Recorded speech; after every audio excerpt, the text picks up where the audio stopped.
Hi cinema lovers, உங்கள் எல்லாருக்கும் வணக்கம். ஜாலி ரிவ்யூவில் இப்போ நாம் பார்க்க போகிற படம் தக் லைஃப். கமல் ஹாசன், சிம்பு, திரிஷா, அபிராமி, நாசர், ஜோஜு ஜார்ஜ், வடிவுக்கரசி, வையாபுரி, அசோக் செல்வன், ஐஸ்வர்யா லக்ஷ்மி, சானியா மல்ஹோத்ரா, லப்பர் பந்து, சஞ்சனா, மொத்தமாக சொன்னால் மூச்சு முட்டுற அளவுக்கு நிறைய நடிகைகள் நடிச்சிருக்காங்க. நீங்கள் 12Bன்னு ஒரு தமிழ் படம் பார்த்துருக்கீங்களா? ஷியாம், ஜோதிகா, சிம்ரன் நடிச்சது. படத்தோட ஹீரோ ஷியாம் ஒரு இன்டர்வியூ அட்டன் பண்ணுறதுக்காக பஸ் ஏற வருவார். ஆனால் பஸ்ஸை மிஸ் பண்ணிடுவார். அதுக்கப்புறம் நடக்கிறது ஒரு கதை. ஒருவேளை அவர் பஸ்ஸில் ஏறி இருந்தார்னா என்ன நடந்திருக்கும், அது இன்னொரு கதை.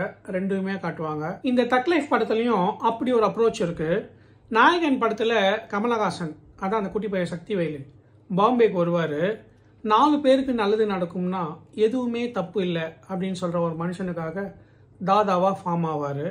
இந்த தக் லைஃப் படத்தில் 4 பேர் உடம்புலேருந்து பிச்சு தின்னாவது நம்ம வயிற்று ரொப்பணும் அப்படின்னு நம்புகிற நாசருக்காக ரவுடியாக ஃபார்ம் ஆகுறாரு. மற்றபடி நாயகன் படத்தில் வர ரெட் லைட் ஏரியா, கேங்ஸ்டர் மோதல் எல்லாம் இந்த படத்துலையும் இருக்குது.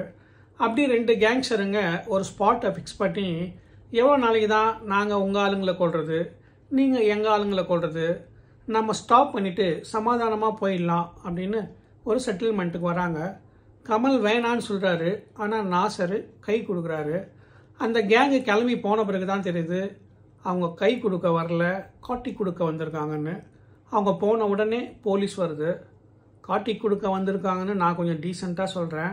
ஆனால் கமல்ஹாசன் கூட்டி கொடுக்க வந்திருக்காங்க அப்படின்னு சொல்வார். போலீஸ் கும்பல் கமல் கும்பலை சுற்றி வளைக்கிறாங்க. துப்பாக்கியில் பொட்டுன்னு சுட்டுக்கும் போது ஒரு அப்பாவி பேப்பர் போடுற மனுஷனை போட்டு தள்ளுறாங்க. அந்த பேப்பர் பார்ட்டிக்கு 2 பசங்க, ஆம்பளை பையனை கமல் தோளில் தூக்கிக்கிட்டு அவனை கேடயமாக யூஸ் பண்ணிக்கிட்டு போலீஸ்கிட்டேருந்து தப்பிக்கிறாரு. அந்த பொண்ணு அங்கேயே தொலைஞ்சு போயிடுது. எப்படியாவது கஷ்டப்பட்டு உன் தங்கச்சியை தேடி கண்டுபிடிச்சி உங்ககிட்ட ஒப்படைக்கிறேன் அப்படின்னு கமல் அந்த பையனை தான் சொந்த மகன் மாதிரி வளர்க்குறாரு. அதுதான் சிம்பு. கமல் என்ன சிம்புவை படிக்க வச்சு கலெக்டர் வேலைக்கு அனுப்ப போகிறாரு. அவரையும் ஒரு ரவுடியாக்கி கூடவே அடியால வச்சுக்கிறாரு. மொத்த கேங்கும் நம்ம கண்ட்ரோலில் தான் இருக்குன்னு கமல் ஒரு ஓவர் ஃபீலிங்லேயே வளாத்திக்கிட்டு இருக்காரு. அப்போது ஆப்போசிட் பார்ட்டி ஒருத்தரோட வாரிசை கொலை பண்ணிவிட்டு கமல் ஜெயிலுக்கு போகிறாரு. அவர் ஜெயிலுக்கு போன பிறகு தான் தெரியுது அவர் கேங்கில் இருக்கிற அடியாளுங்களில் டாப்லேருந்து பாட்டம் வரைக்கும் எப்படா கமலை ஒழிச்சிட்டு நாம் பவருக்கு வரலாம் அப்படின்ற ஒரு ஃபீலிங்லேயே இருக்கானுங்க. கமலோட ஒய்ஃப் அபிராமி, கல்யாண வயசில் ஒரு பொண்ணு இருக்குது. ஜெயிலில் கமலை பார்க்கறதுக்கு திரிஷா வருது. ஓஹோ, திரிஷா தான் கமலோட பொண்ணு அப்படின்றீங்களா? நோ, திரிஷா கமலோட செட்டப்.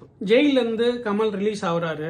அவரோட அடியாளுங்க கிட்ட, டேய் தயவு செஞ்சு நான் எங்கே போகிறேன்னு என் பொண்டாட்டி கிட்ட சொல்லிடாதீங்கடா அப்படின்னு கெஞ்சி கேட்டுக்கிட்டு செட்டப்பு திரிஷா வீட்டுக்கு போகிறாரு.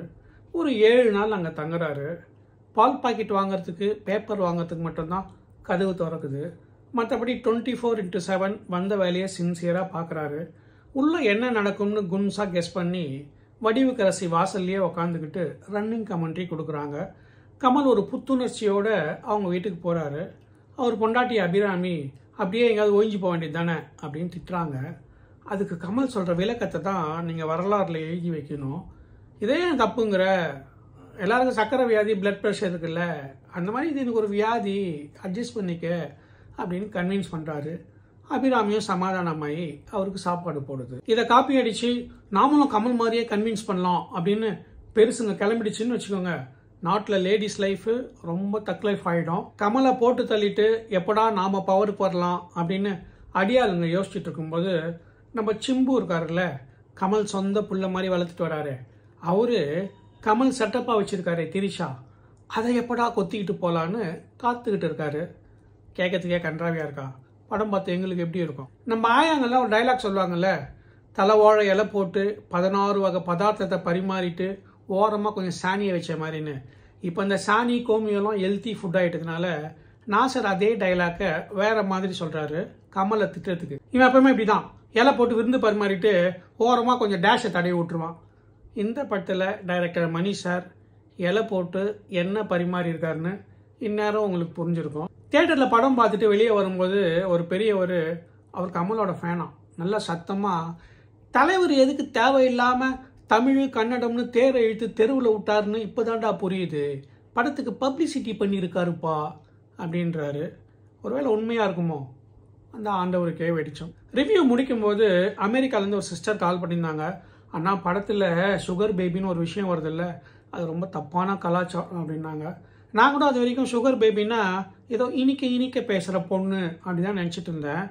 அமெரிக்காவில் இந்த 70-75 வயசு கிழவனுங்க ஒரு 20-25 வயசு பொண்ணாக பார்த்து அவங்களுக்கு செலவுக்கு எல்லாம் கொடுத்து செட்டப்பாக வச்சுப்பாங்களாம். அந்த பொண்ணுங்களுக்கு பேர் தான் சுகர் பேபியாம். அதே மாதிரி 70-75 வயசு பாட்டிங்க ஒரு 20-25 வயசு பையனாக பார்த்து செலவுக்கு எல்லாம் கொடுத்து அதே தான். நம்ம கமல் அமெரிக்காவுக்கு போய் ஏஐ கற்றுட்டு வந்து நமக்கெல்லாம் சொல்லிக் கொடுப்பாருன்னு பார்த்தா எதை சொல்லிக் கொடுக்குறாரு பார்த்தீங்களா? ஓகே ஃப்ரெண்ட்ஸ், இந்த வீடியோ பார்த்ததுக்கு ரொம்ப தேங்க்ஸ். வீடியோ உங்களுக்கு பிடிச்சிருந்தா லைக் பண்ணி ஷேர் பண்ணி சப்ஸ்கிரைப் பண்ணுங்கள். எப்படி இருந்ததுன்னு கமெண்ட்டில் போடுங்க. அடுத்த வீடியோவில் பார்ப்போம்.